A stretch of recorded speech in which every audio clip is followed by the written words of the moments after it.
ஹிஜ்ரத் நபி ஸல்லல்லாஹு அலைஹி வஸல்லம் காலத்தில் மொத்தம் 3 வாட்டி நடக்குது. ஒன்று முதல் தடவை வந்து அபிசீனியாவுக்கு ஒரு சின்ன கூட்டம் உஸ்மான் அலியோட தலைமையில் ஃபஸ்ட்டு ஹிஜ்ரத் ஒன்று நடக்குது. ரெண்டாவது ஒரு ஹிஜ்ரத்து கொஞ்ச நாள் கழிச்சு, அதாவது அந்த போன ஹிஜ்ரத் அந்த போய் மக்கள் தங்கியிருக்காங்க. அந்த மக்கள் தங்கியிருந்ததுக்கப்புறம் ஒரு தவறாக ஒரு நியூஸ் வந்துடுது. இந்த மாதிரி வந்து நபி ஸல்லல்லாஹு அலைஹி வஸல்லமுடைய மார்க்கம் வந்து மேலோங்கிருச்சு, ரசூலுல்லாவுடைய மார்க்கத்தை வந்து மக்காவாசிகள் ஏற்றுக்கிட்டாங்க அப்படின்னு சொல்லி ஒரு தவறாக ஒரு ரூமர் கிளம்பப்படுது. இப்போ அந்த ரூமரை கேட்ட உடனே ரசூலுல்லா இவங்களுக்கு கொடுத்த இன்ஸ்ட்ரக்ஷன் என்ன, மார்க்கம் மேலோங்கிருச்சுன்னா இவங்க திரும்ப வந்துடணும். இப்போ அந்த அடிப்படையில் போனவங்க என்ன பண்ணுறாங்க, திரும்ப வந்துடுறாங்க. வந்துட்டு உஸ்மான் ரலியல்லாஹு போகல, திரும்பி என்ன பண்ணலாங்க ஹிஜ்ரத்து ரெண்டாவது ஹிஜ்ரத் செய்யலாம். மறுபடியும் அடுத்தது ஒரு பேட்ச் போகுது, அந்த பேட்ச் என்ன பண்ணுது, மறுபடியும் கிளம்பி போகுது. இப்போ இந்த 2 ஹிஜ்ரத்துக்கும் மூணாவதாக நபி ஸல்லல்லாஹு அலைஹி வஸல்லம் மதீனாவுக்கு போன ஹிஜ்ரத்துக்கும் மிகப்பெரிய ஒரு வித்தியாசம் இருக்குது. என்ன அப்படின்னு பார்த்தீங்கன்னா, இந்த ஃபஸ்ட்டு இருக்கிற அந்த 2 ஹிஜ்ரத்தும் அங்கீகாரம் பெற்ற ஹிஜ்ரத்து கிடையாது, அன்அஃபீஷியல் ஹிஜ்ரத். அது உதாரணத்துக்கு ஒரு நஃபிலான தொழுகைக்கும் ஃபர்ல கடமையான தொழுகைக்கு இருக்கிற வித்தியாசம். இந்த ஹிஜ்ரத் வந்து கம்பல்சரி. இந்த ஹிஜ்ரத்தை பற்றி குர்ஆன் வந்து கண்டிப்பாக பாராட்டி பேசுது, ஹிஜ்ரத் செஞ்சவங்கள சிறப்பித்து பேசுது, ஹிஜ்ரத் செய்யாதவங்கள கண்டித்து பேசுது. அந்த 2 ஹிஜ்ரத்தும் அதுக்கு ஒரு சிறப்பும் கிடையாது. அது இன்னும் சொல்ல போனால் அது அந்த 2 ஹிஜ்ரத்தும் வந்து என்னது, உயிரை காப்பாற்றிக்கிறதுக்காக மக்காவிலிருந்து போன ஒரு சம்பவங்கள் தான் அந்த 2 ஹிஜ்ரத்தும். இந்த ஹிஜ்ரத்து பொறுத்த வரைக்கும் கம்பல்சரி. இதில் அல்லாஹ் வந்து பார்த்தீங்கன்னா 8ஆவது அத்தியாயத்தில் 72வது வசனத்தில் பார்த்தீங்க அப்படின்னா, எவர் ஈமான் கொண்டு இன்னும் தம் ஊரை விட்டு வெளியேறவில்லையோ அவர்கள் நாடு துறக்கும் வரையில் நீங்கள் அவர்களுடைய எந்த விஷயத்திலும் பொறுப்பாளி அல்ல அல்லாஹ் சொல்கிறான். அங்கே இருந்துட்டு அவங்க நாடு துறக்காத வரைக்கும் சில பேர் ஹிஜ்ரத் செய்யாமல் இருந்துடுறாங்க.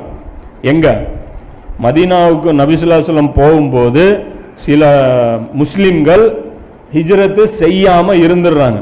இப்போ இவங்களை பற்றி அல்லாஹ் சொல்கிறான், அவர்கள் ஊரை விட்டு வெளியேறவில்லையோ அவர்கள் நாடு துறக்கும் வரை நீங்கள் அவர்களுடைய எந்த விஷயத்துக்கும் பொறுப்பாளி கிடையாதுன்னு சொல்லி அல்லாஹ் சொல்கிறான். இன்னும் சொல்ல போனால் 44வது அத்தியாயத்தில் 97, 98, 99 வசனம் இதில் வந்து அவங்கள பற்றி அல்லாஹ் என்ன சொல்கிறான், நரகவாசிகள் அப்படிங்கிறான். அந்த ஹிஜ்ரத்து செய்யாதவங்களை பார்த்து அல்லாஹ் சொல்கிறான், தமக்கு தாமே அநியாயம் செய்து கொண்டார்களே அவர்களின் உயிர்களை மலக்குகள் கைப்பற்றும் போது நீங்கள் எந்த நிலையில் இருந்தீர்கள் என்று கேட்பார்கள், நாங்கள் பூமியில் பலவீனர்களாக இருந்தோம் என்று கூறுவார்கள். அதாவது அல்லாஹ் சொல்றான், தமக்கு தாமே அநியாயம் பண்ணிக்கிட்ட அந்த குற்றவாளிகளுடைய உயிர்களை கைப்பற்றும் போது அல்லாஹ் கேட்பான், மலக்குகள் கேட்பாங்க, நீங்க வந்து ஏன் இப்படி அநியாயம் பண்ணிக்கிட்டீங்க உங்களுக்கு அப்படின்ட்டு. அப்ப அவங்க சொல்லுவாங்க, நாங்க பலவீனமா இருந்தோம் பூமியில. அப்படிங்கும்போது அவங்க கேட்குறாங்க, அல்லாஹ்வுடைய பூமி விசாலமானதாக இல்லையா, அல்லாஹ்வுடைய பூமி பெருசா இல்லையா, இதான் ஊரா, வேற ஊர் இல்லையா அப்படின்னு சொல்லி அவங்க கேட்பாங்க. அதுக்கு மலக்குகள் கேட்பார்கள், எனவே இதுதான் மேட்ரு, எனவே இத்தகையோர் தங்கும் இடம் நரகமாகும். அவ புரிஞ்சுக்கணும், அந்த ஹிஜ்ரத் நபி ஸல்லல்லாஹு அலைஹி வஸல்லம் போல அது உயிரை காப்பாத்திக்கிற ஹிஜ்ரத், அதாவது உயிரை காப்பாத்திக்கிற ஹிஜ்ரத். இந்த 2 ஹிஜ்ரத்துக்கு வித்தியாசம் இருக்கு. இங்க போனா சண்டை போட வேண்டியது வரும். மதீனாவுக்கு போய் சும்மா உட்கார போற ஹிஜ்ரத்து கிடையாது. அபிசீனியாவுக்கு போய் செட்டில் ஆகிக்கலாம், தொழுதுக்கலாம், நோன்பு வச்சுக்கலாம், எல்லாம் பண்ணிக்கலாம். ஆனால் இந்த ஹிஜ்ரத்தில் அதெல்லாம் கிடையாது. ஏகப்பட்ட பெண்டு கலண்ட போதுங்கிறது இந்த ஹிஜ்ரத்து.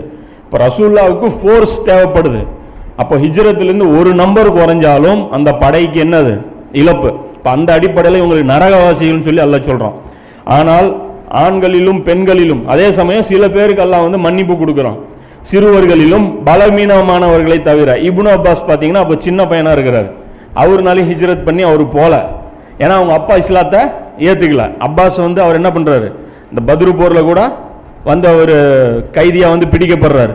அப்போ அப்பா போனால் தானே இவர் போக முடியும். அப்போ சிறுவர்களையும் பலவீனமானவர்களை தவிர அப்படின்னு சொல்லி அல்லாஹ் சொல்கிறான். ஏனென்றால் அவர்களால் எந்த சந்திரமும் செய்து வெளியேற தெரியாது.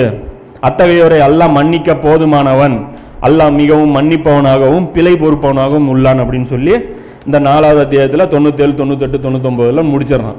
அப்போ ஹிஜ்ரத் வந்து கட்டாயம், இந்த ஹிஜ்ரத் மட்டும்தான். அதில் ஹிஜ்ரத் செஞ்சவங்களை பற்றி அல்லாஹ் ஒரு புகழ்ந்தும் இல்லை.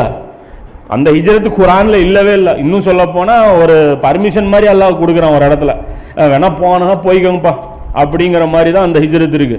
இது பொறுத்த வரைக்கும் கம்பல்சரி.